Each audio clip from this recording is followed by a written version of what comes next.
Hi. Times of இந்தியால ஒரு news பார்த்தேன். ரஷ்யா கூட எந்த நாடு வந்து ஃபர்தரா இனிமேல் ட்ரேட் வச்சிருந்தாலுமே, அந்த நாடுக்கு வந்து 500% டாரிஃப் வந்து இம்போஸ் பண்ணதா வந்து ட்ரம்ப் வந்து சண்டே வந்து ஒரு பிரஸ் மீட்ல சொல்லியிருக்காரு. இது எந்த அளவுக்கு பாசிபிலிட்டிஸ் எனக்கு தெரியல. ஏன்னா வந்து 50% டாரிஃப்னாலே அ பாதிக்கப்படுறது யாருன்னு பார்த்தீங்கன்னா, இந்தியா ஒரு பக்கம் பாதிப்பு இருந்தாலுமே, முக்கியமா பாதிக்கப்படுறது யாருன்னு பார்த்தோன்னா, யுஎஸ்ல உள்ள மக்கள் தான்.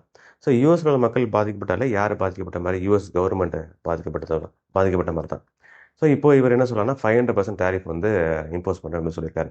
அது மட்டும் இல்லாம இந்தியா வந்து ரஷ்யா கூட ஸ்டில் அது ஆக்டிவிட்டீஸ் வந்து கன்டின்யூ பண்ணிட்டே தான் இருக்கு. ஸோ, லாங் வந்து அ டீப் ரிலேஷன்ஷிப்ல இருக்கனால, ஸ்டில் வந்து அதோட ஆக்டிவிட்டீஸ் வந்து கன்டின்யூ பண்ணிட்டு தான் இருக்கு. அது ஒண்ணும் குறைஞ்ச மாரியும் தெரியல. அது மட்டும் இல்லாம இந்தியாவுக்கு இந்த 500% டாரிஃப் வந்து இம்போஸ் ஆகுமா அப்படின்னு கேட்டீங்கன்னா, என்ன பொறுத்தவரைக்கும் அதோட பாசிபிலிட்டீஸ் ரொம்ப கம்மி அந்த மாரி தான் எனக்கு தோணுது. ஏன்னா வந்து இதுவரைக்கும் இல்லாத வரைக்கும் ஃபர்ஸ்ட் டைமா இந்தியா வந்து ஜெட் ஃபியூல வந்து யுஎஸ்க்கு வந்து எக்ஸ்போர்ட் பண்ணியிருக்கு. அது மட்டும் இல்லாம யுஎஸ் ட்ரேட் டீல் வந்து பேச்சுவார்த்தையும் போயிட்டுருக்கு. அப்புறம் வந்து செப்டம்பர்ல இந்தியா வந்து யுஎஸ் எக்ஸ்போர்ட் பண்ணியிருப்பாங்கல்ல. செப்டம்பர் கம்பேர் பண்ணும்போது அக்டோபர்ல கொஞ்சம் ஜாஸ்தியா இருக்கு. இந்தியா வந்து யுஎஸ்க்கு எக்ஸ்போர்ட் பண்றதுல. இந்த மாரி அ ஆக்டிவிட்டீஸும் போயிட்டு இருக்கனால, ஒரு நல்ல ரிலேஷன்ஷிப் போற மாரி தான் இருக்கு. இந்தியாவுக்கும், யுஎஸ்க்கும். இப்படி போயிட்டு இருக்கனால, இந்தியாவுக்கு வந்து 500% இம்போஸ் பண்ணுவாரான்னு தெரியல. என்ன பொறுத்தவரைக்கும் பாசிபிலிட்டிஸ் ரொம்பவே கம்மி தான்.